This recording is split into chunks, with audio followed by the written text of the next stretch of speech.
یہ ویڈیو عراقی پرفیوم ابو الفضل کے تعاون سے پیش کی جا رہی ہے، جو کہ پاکستان میں لانچ ہو چکا ہے۔ بہترین خوشبو ہے اور اسے ابو الفضل اس لیے کہا جاتا ہے کیونکہ حرم حضرت عباس میں یہی خوشبو استعمال کی جاتی ہے۔ آرڈر کرنے کے لیے واٹس ایپ نمبر پر رابطہ۔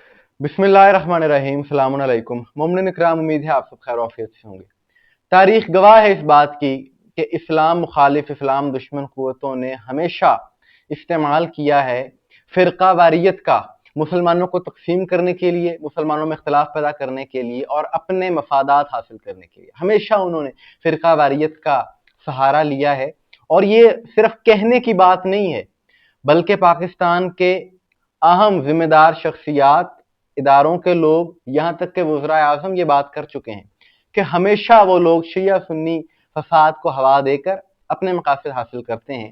اور موجودہ حالات میں اگر دیکھا جائے، جو اس قدر حساس حالات ہیں عالم اسلام کے، ان موجودہ حالات میں جو شخص بھی تفرقہ بازی کی بات کرتا ہے، عالم اسلام کو توڑنے کی بات کرتا ہے، یقین کر لیجئے کہ وہ دشمن کا اعلی کار ہے۔ اس میں کوئی دو رائے نہیں کہ ان حالات میں تو بات شیعہ اور سنی کی ہونی ہی نہیں چاہیے۔ ایسا ہی ایک دشمن کا اعلی کار سرگودا کے قریب سائیوال سے جس کا تعلق، کہ جس نے ایک عجیب قسم کی بات کی اور ہزاروں مسلمانوں کی دل آزاری کا وہ سبب بنا، لیکن ایک اچھا کام بھی وہاں پر ہوا۔ اس مولوی کا نام ہے عبد الوہاب، جس نے اپنے سوشل میڈیا پر یہ بات کہی۔ اس نے کہا جی کہ یہ جو جنگ چل رہی ہے ایران اور کی، یہ کوئی کفر اسلام کی جنگ نہیں ہے، بلکہ یہ دونوں ہی کفار ہیں۔ یعنی ایک مسلمان ملک کی تکفیر کی اس نے، صرف مسلکی تعصب کی بنیاد پر، مسلکی اختلاف کی بنیاد پر، اور وہ کس لیے کہ ایران شیعہ ہے۔ اور یہ ایک عجیب مائنڈ سیٹ، یہ ایک مولوی نہیں، اس طرح کے اور بہت سے نظر آ رہے ہیں کہ جو یہ کہتے ہیں جی ایران ایک شیعہ ملک ہے، لہٰذا ان کی آپ نے سپورٹ نہیں کرنی، ان کے حق میں کوئی بات نہیں کرنی۔ تو انہیں جواب یہ ہے اس طرح کی گفتگو کرنے والے شرپسندوں کو کہ ایران چلو شیعہ ہے، تو اس کا جو مد مقابل ہے وہ آپ کے نزدیک سنت ہے۔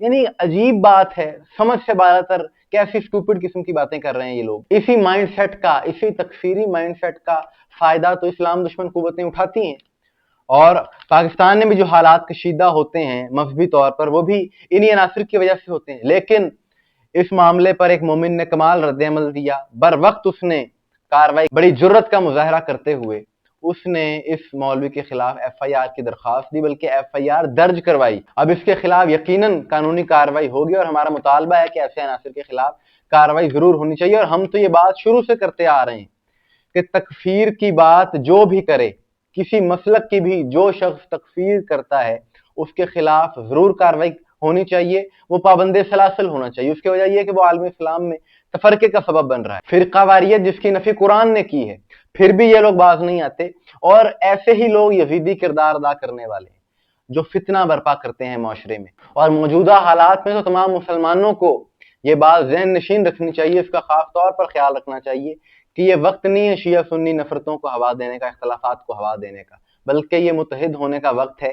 اور یہ مناظروں کا بھی وقت نہیں ہے۔ جو اختلافات ہیں وہ اپنی جگہ پر ہیں، لیکن اس کا یہ مقصد نہیں ہے کہ ایک دوسرے کی تکفیر شروع کر دی جائے، ایک دوسرے کے خلاف زہر گلنا شروع کر دیا جائے، جس طرح کہ اس مولوی نے کرنے کی کوشش کی، اور اس کے خلاف ایف آئی آر درج ہوگی، جو ایک بہترین عمل ہے۔ اور یہ نفرتیں، یہ دشمنیاں اس لیے بھی ختم کرنے کی ضرورت ہے کیونکہ دشمن یہ نہیں دیکھے گا کہ یہ وضو کس طریقے سے کرتا ہے، یہ مزارات پر جانے والا ہے یا نہیں ہے، اس کے نظریات کیا ہیں، اس کے عقائد کیا ہیں، وہ یہ چیز نہیں دیکھے گا، بلکہ وہ ایک قوم سمجھ کے حملہ کرے گا۔ لیکن اس صورتحال میں جہاں پر اس قسم کے شدت پسند ہیں، وہاں پر معتدل علماء بھی ہیں تمام مسالک میں، کہ جو امن کی بات کر رہے ہیں، اتحاد کی بات کر رہے ہیں، اور جو کہ بہت ہی خوشائن بات ہے، ایسا ہی ہونا چاہیے۔ اور جو عناصر یہ نفرت کی، تکفیریت کی بات کرنے والے ہیں، ان کے خلاف کارروائی وقت کی اہم ضرورت ہے، عالم اسلام کے لیے بھی اور پاکستان میں امن و امان کے لیے بھی۔